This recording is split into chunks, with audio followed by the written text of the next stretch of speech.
প্রথমবার ডান দিকের হরকতের সঙ্গে, দ্বিতীয়বার নিজ হরকতের সঙ্গে। খেয়াল করুন, র বা জবর রব, র বারে ধরছে, র বা জবর রব, বা জবর বা, রব্বা, সদ বা জবর সব, বা জবর বা, সব্বা, তা বা জবর তাব, বা জবর বা, তাব্বা, আইন দাল জবর আদ, দাল জবর দা, আদ্দা, মিম দাল জবর মাদ, দাল জবর দা, মাদ্দা, হা কব জবর হাক, কব জবর ক, হাক ক, হা মিম জবর হাম, মিম জবর মা, হাম্মা, হাম।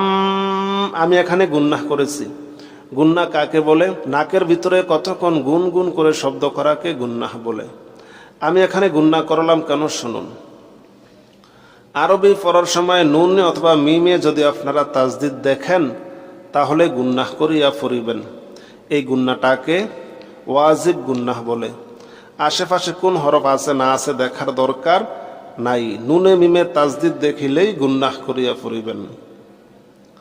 হা মিম জবর হাম, মিম জবর মা, হাম্মা, আইন মিম জবর আম, মিম জবর মা, আম্মা, মিম নুন জবর মান, নুন জবর না, মান্না, জ নুন জবর জন, নুন জবর না, জন্না, হামদা নুন জবর আন, নুন জবর না, আন্না, মিম সিন জবর মাস, সিন জবর সা, মাসা, সিন র জের সির, র জবর র, সির র, সিন নুন জের সিন, নুন জবর না, সিন না।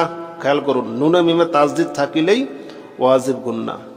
হামজা নুন জেরে ইন, নুন জবর না, ইন না, ওয়াজিব গুন্না। সা মিম পে সুম, মিম জবর মা, সুম্মা, ওয়াজিব গুন্না। কাফ নুন পেশ কুন, নুন জবর না, কুন না, ওয়াজিব গুন্না। হা নুন পেশ হুন, নুন জবর না, হুন না। খেয়াল করছেন?